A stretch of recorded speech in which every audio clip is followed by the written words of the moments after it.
Hi, this is Dennis with Second Chance Tackle. Today I picked up one of these reels at a local flea market. I call them tuition reels. $5. Doesn't work. Does have a beautiful handle. This one is one I'm not familiar with. It says it's got 12 ball bearings in it. It's a reel called Saratoga, but it doesn't say anything more beyond that. TX1760, a 60 size reel, and kind of stuck. And every now and then, though, it seems like maybe it doesn't get stuck. But we're going to use this as a tuition reel. If we can repair it, that's wonderful. If we can't, we're going to learn why fishing reels break. And I would encourage you, if you are into the fun side of this, if you are taking reel repair as a hobby or just want to learn more about fishing reels, how they come together and how they kind of work and the like, well, this is a good thing to do. And for $5, you can certainly learn an awful lot.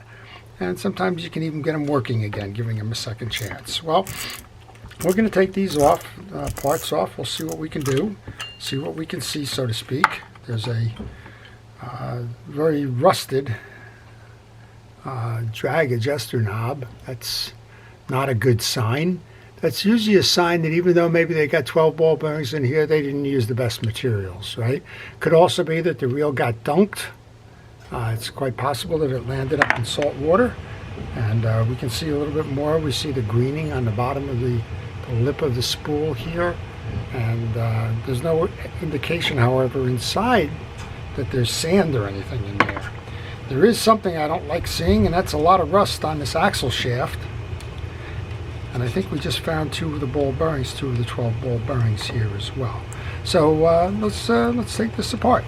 If you do like to find out a little bit more about your reels, if you want to learn about reel repair as a hobby or as a little side hustle there, if you're working on a reel and maybe just kind of curious about how they all come together or whatever, well, I would encourage you to subscribe to my channel.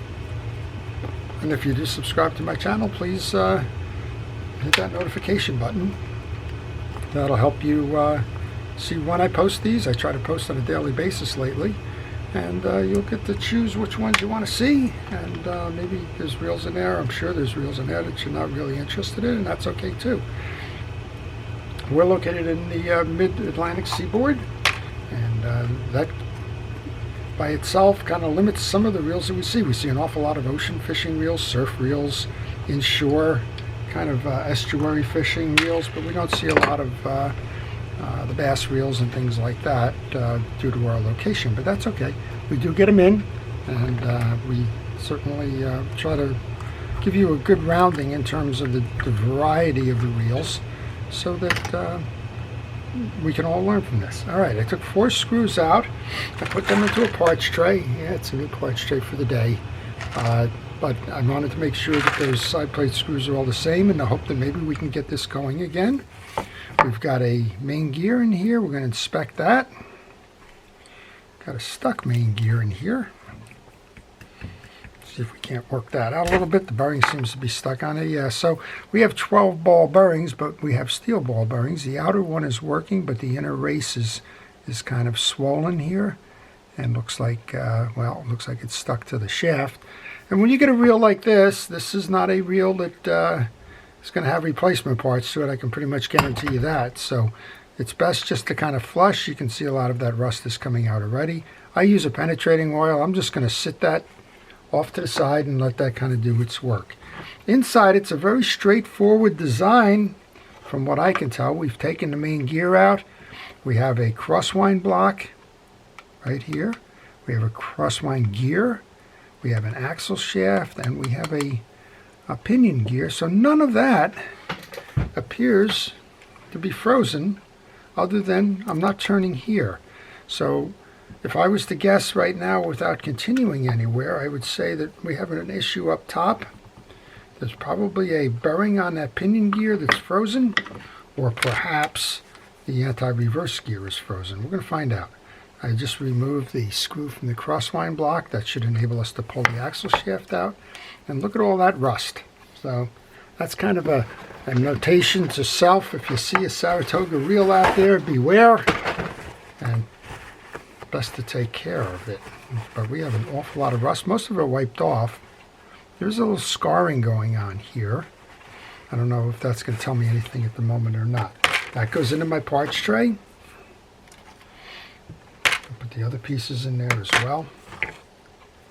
And let's go ahead and find a 12mm socket.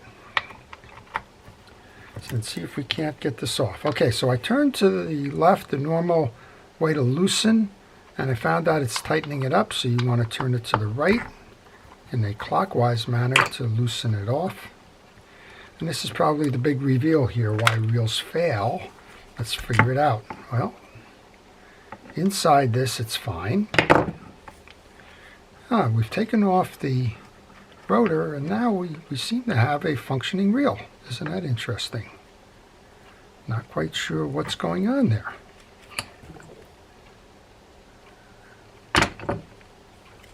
Let's see what happens if we put it back on. There might be some kind of tension going on here.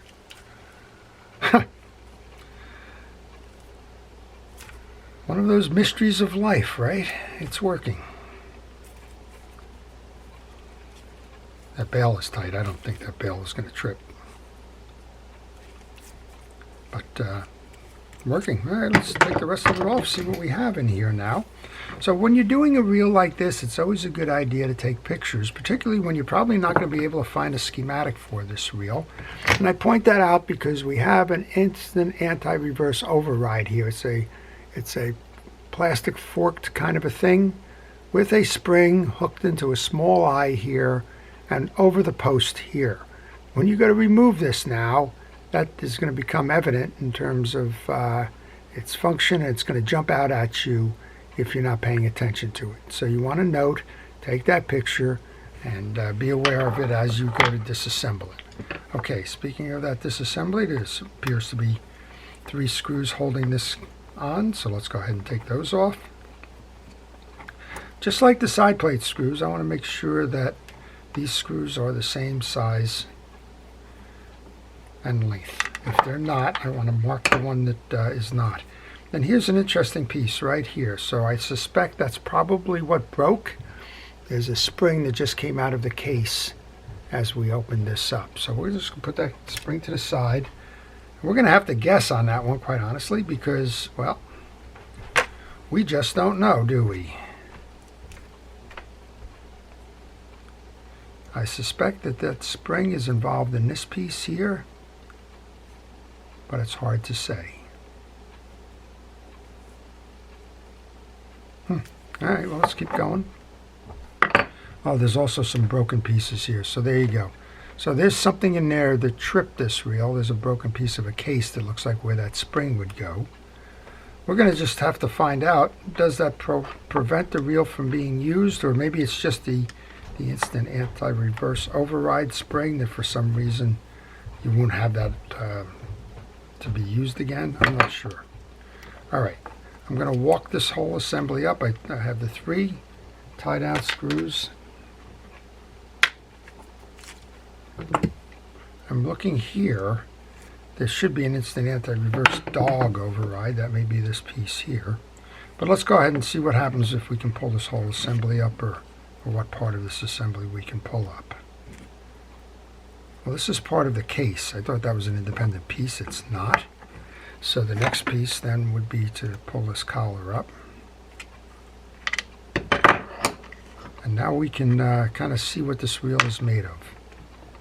You have a collar. You need to note it. It's got a flat side that's smaller than the back side, and the back side is holding one of those 12 bearings.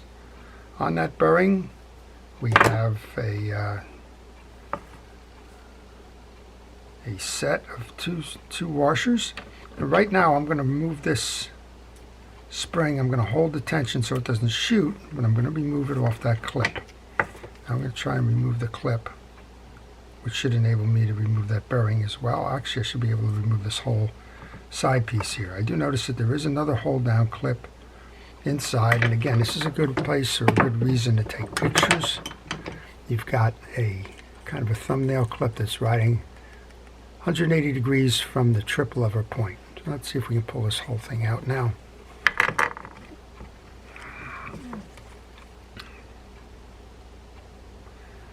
And that doesn't seem to be the case. We'll take a risk here and try and break some of that down. Again, this didn't cost me anything but $5, so if you go ahead and mess it up a little bit, well, you'll be all right. This should come off next. This is our anti-reverse system now. That anti-reverse system has got the roller collar in there. I'm going to try and leave that attached. I do want to get this little friction spring out of there. That's probably what's holding the assembly down at the moment. And now let's see if we can pull this whole thing out or not. No, we still can't. Well, I want to see what this is a carrier. I should be able to do that. Let's go ahead and soak this and come back to that in a couple of minutes. I'm just going to soak it. Not a good idea with an instant anti-reverse. You really don't want a lot of oil on there, but we're just going to let that ride. I'm going to do the same thing from below. And this is where if you had a schematic it would help, but unfortunately we don't have the schematic. And interestingly enough, that it's an anti-reverse's bearings are all rusted up there. I'm seeing it bleed out rust. So, all right, I'm just going to shut the camera down for a moment. We'll come back and we'll see if we can't move this along. So we've had that sitting for a while now. We're going to just try and walk that up. Oh, we got movement. Yeah, up there you go. All right, so we can see first and foremost that there's a whole lot of rust in there, or the juices of the rust that's left over. I still don't know where that spring belongs. I haven't seen a break in the case, so that's kind of interesting. You would expect to see that part somewhere, and I'm just not seeing it. Oh, that's so there. That would probably be it. I'm looking that there's a very rough spot on this stud up here. That would lead me to believe that that's the break point for the piece. I still don't know. I'm kind of looking how that would mount. I have a flat spot, so typically you would look. Ah, there it goes. All right, you would look for the hole that flat spot would sit in. It would go here, which is why it's fallen out. But that would go here, and that would complete the anti-reverse loop. You would hook onto the back of that little plastic arm that we saw, and when you tripped your lever, it would release and pull in this bar. All right. Yep, there you go. Fits perfect over that side. Just like that. So we know where that spring would have been. We're going to see if we can't make this thing work without the override. All right, well, we mentioned this is kind of one of these funky anti-reverses. It's full of rust. And it's kind of old school. So I'm going to wipe this down to the best that I can.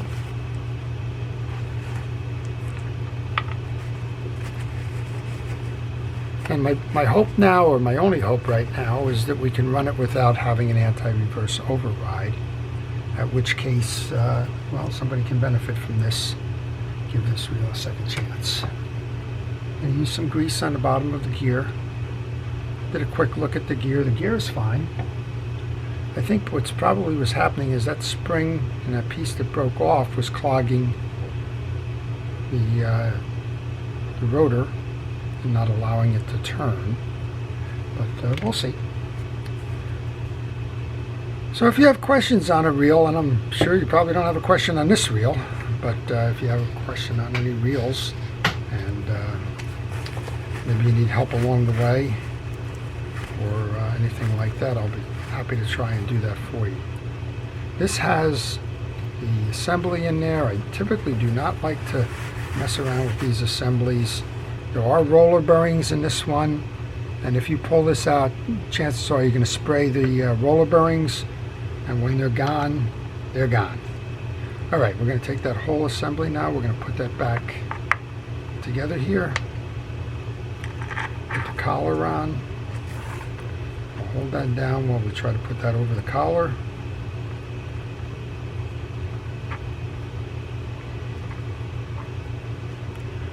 You want to turn this now. You want to make sure you have it in the right direction.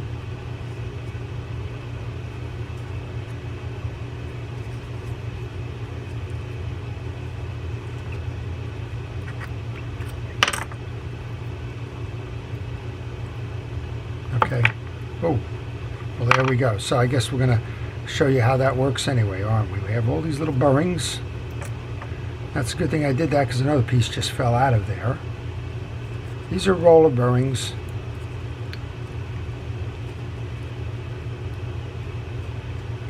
If you're having trouble getting all of these bearings back in, use grease. Grease will kind of act as a temporary glue. And typically what happens is one side you get in place and then you turn around as you try and put a collar in and the other side falls apart. All right, let's see if we can do this again then.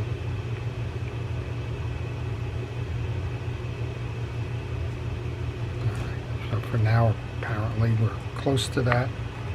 Then you have to remember when you put this on which side that spring was on, so that you can seat that. And then when you have that tie down on there, it's a little bit easier to kind of work with. Let's go find the channels for this.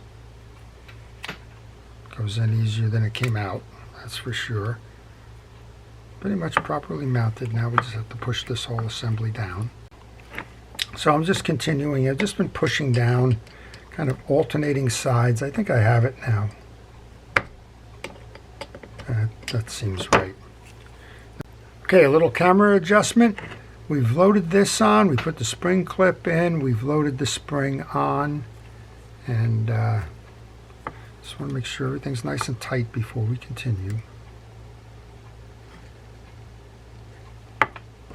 Make sure that little clip there, yep, it's firmly in. Okay, once that assembly is seated, go to your parts tray and get those 3 screws. They're going to act as the tie down.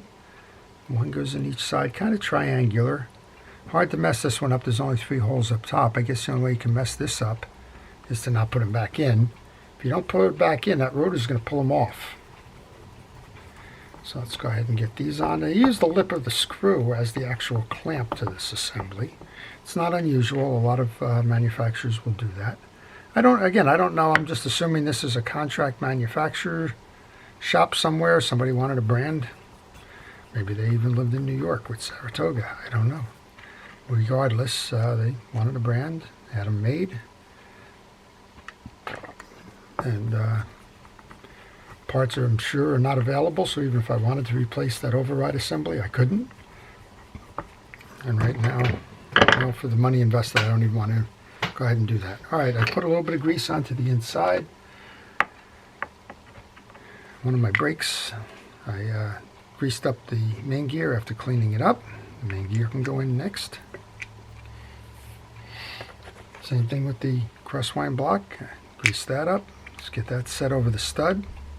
Let's take that axle shaft, put a light coating of grease onto the axle shaft. At this point we need to put the rotor on next. Getting ahead of myself. So if you have a reel that needs service and you're not up for servicing it yourself, if you leave me a note on my email on the business card that follows, I'll be happy to provide you with service and repair information and help you to keep your reel fishing optimally. All right, well, everything seems to be turning. And now we're going to put the axle shaft in. You bring that through your pinion gear, through the crosswind block, line up the hole so that you can get that retention screw in there. The retention screw stuck to my screwdriver the last time, so it's magnetic. It's not stainless steel, it's just a steel screw. Let's go ahead and put that in. And at this point, I think we can spin it. Look at that. We've got a reel that's going to have a second chance. Now we know that there's a Bale issue already, but we're just going to finish with this first. So this, We know that one side's stuck on there. That's the compromises you make. Don't try and rip it off. You break the main gear, you won't have one. We're going to take that side plate and reinstall that. There you go. That's an exercise in patience. All right, 4 side plate screws are all the same. Of course, I'm anxious to test that anti-reverse. I'm thinking I've got it in the locked-in stage and that we just won't have an override. And if that's the case, well, that's no different than a Pen Pursuit or Battle or Fierce or any of those that don't have that override switch any longer. And I probably would do well just to remove the anti-reverse override switch here so that nobody even thinks to go ahead and try and do something like that. But of course we'll try just because we're curious about the effect of this. All right, let's tighten these down. I did get a lock in the case. I felt good about that. I keep a variety of screwdrivers here, all of them within the reach of my hand, because you want to be able to do the work without putting the piece of the fishing reel down. Just tightening up that last screw then. Let's give it a turn. Let's turn it nice and free and easy.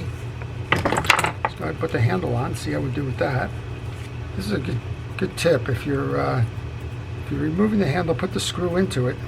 That way you know where it is when you go to reassemble.